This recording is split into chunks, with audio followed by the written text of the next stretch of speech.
Hello students, today we will be solving the IB Math EAHL May 2024 paper 1 time zone 2 question number 7. You will be getting the other solved past paper questions of this paper and of the other papers in form of playlist on my channel NS Online Math Tutoring Classes. You will also be getting playlists where the solved past paper questions will be available based on their topics. I am Nilanjana Sanyal. I am an online IB Math EAHL level tutor. In case you want to join my sessions, please contact me for more details. My phone number and my website address are displayed at the bottom of the screen.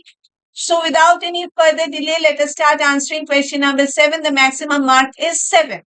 A function g of x is defined by g of x equal to 2x cubed minus 7x squared plus dx minus e, where d and e are real numbers. Alpha, beta, and gamma are the three roots of the equation g of x equal to 0. This is a cubic expression, so this will be a cubic equation, and these are the three roots, alpha, beta, and gamma. And alpha, beta, gamma, these are also real numbers. Sapat is saying write down the value of alpha plus beta plus gamma. It is containing just a single mark. So, alpha plus beta plus gamma should be equal to, it will be b minus b over a. B is the coefficient of this x square, which is negative 7, and a is the coefficient of x cube, which is 2. So, it will be minus of minus 7 over 2, which is equal to 7 over 2. Okay.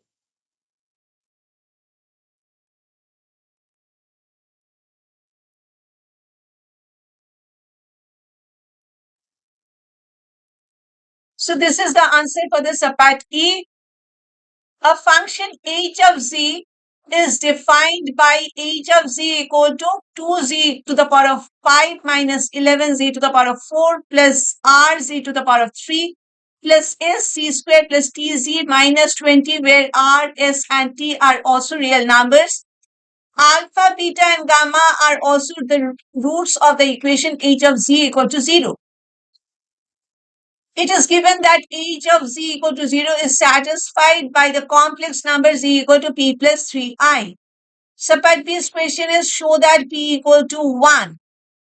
Okay. So, since p plus 3i, and for h of z, you see all the coefficients are real numbers. R, S, and T, they are real numbers. So, all the coefficients and the constant term, they are all real numbers. So, since there is a complex root of this equation h of z equal to 0, its complex conjugate, that p minus 3i, should also be another root of this, will be the fifth root of this. The first three are alpha, beta, and gamma. If I consider this to be the fourth root, the fifth root will be p minus 3i. Okay. So since the coefficients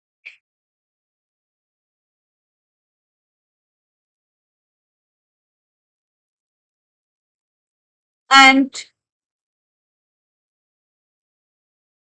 the constant term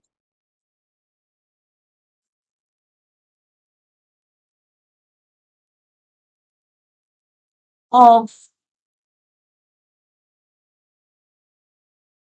h of z are real numbers,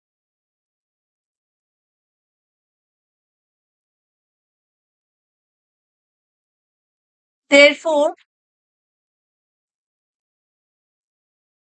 since p plus 3i is one of the roots,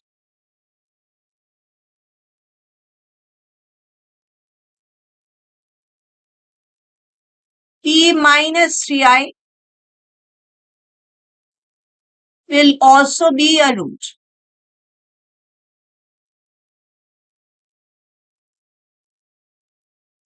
Okay, of h of z equal to 0. So therefore, alpha plus beta plus gamma plus p plus 3i plus P minus 3I. This will be the sum of the roots. This should be equal to negative minus P over A again. P value is negative 11 and the A value is 2. So negative of negative 11 over 2, which is equal to 11 over 2. And the alpha plus beta plus gamma's value is 7 over 2. Okay. And P plus 3I plus P minus 3I, this 3I and minus 3I, they will be getting cancelled. So you have 7 over 2 plus 2P is equal to 11 over 2. And so 2P is equal to 11 over 2 minus 7 over 2, which is equal to 4 over 2, which is equal to 2. Implies P is equal to 2 over 2 or P is equal to 1.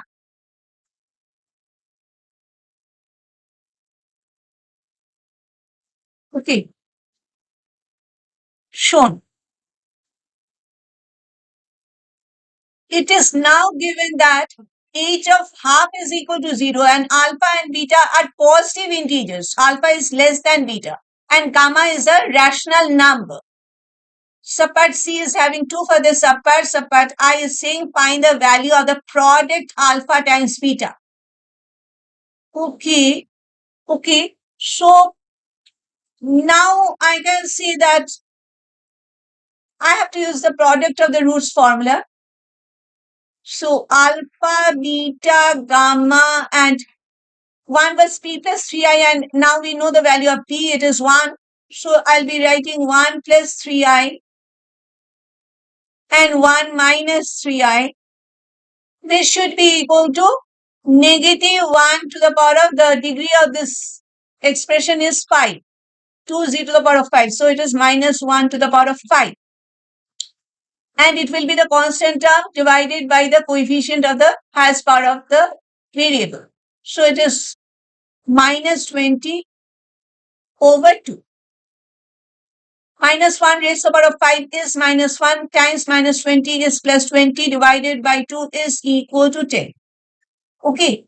And because h of half is equal to 0 means half is one of the roots. And it has to be gamma because gamma is a rational number. Alpha and beta are positive integers. They cannot have the value of half. So gamma is equal to half. Okay. Because gamma belongs to rational numbers and alpha and beta, they belong to positive integers. Therefore, gamma is equal to half. Okay. So, I'm writing this once more, alpha, beta, and in place of gamma, I'm writing half. And 1 plus 3I times 1 minus 3I, I am just using this identity A plus B times A minus B, which is equal to A square minus B square. You can do the multiplication and simplify, you will be getting this. Okay, so it is 1 plus 3I and 1 minus 3I. 3I is B. So this will be 1 square minus 3I whole square. 1 square is 1 and 3 square is 9. I square is minus 1. So 9 times minus 1 is minus 9 and there is this minus sign outside. So it will be 1 plus 9 which is equal to 10. Okay. So this will be equal to 10. This is equal to again 10.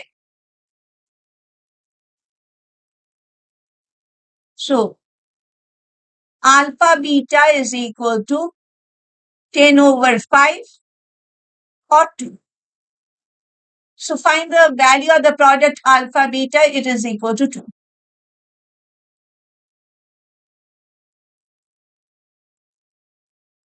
I write down the value of alpha and the value of beta. Okay.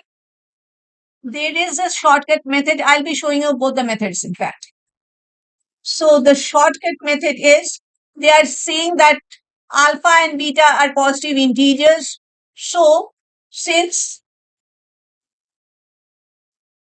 alpha and beta belong to the set of positive integers and alpha beta equal to 2, what are the factors of 2? It is 1 times 2 or 2 times 1. But they have also given us another condition. Alpha is less than beta. So I prefer to write this. I have to in fact write this as 1 times 2 because alpha will be 1 and beta should be 2. If I write 2 times 1, it is not wrong, but anyway, I have to write alpha as 1 and beta as 2. Okay. Therefore, alpha is equal to 1, beta equal to 2, since alpha is less than beta. This is the shortcut method. Okay. In case you do not realize this connection, the factors of 2, and you can get the values of alpha, beta with getting the factors of 2, then you can just get, you know that alpha plus beta plus gamma, this was equal to 7 over 2. And now you know the value of alpha. Okay, this is the second method.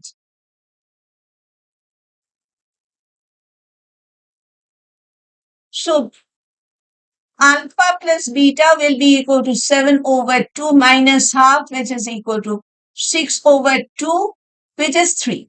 So alpha plus beta is equal to 3 and alpha beta is equal to 2. And alpha beta is equal to 2. Therefore, I can write alpha is equal to 2 over beta, and this is 2 over beta plus beta is equal to 3, implies 2 plus beta square is equal to 3 beta, and for beta square minus 3 beta plus 2 is equal to 0. Okay, so this can be written as beta square minus beta minus 2 beta plus 2 is equal to 0, and beta is beta minus 1 and minus 2, beta minus 1 is equal to 0. So it is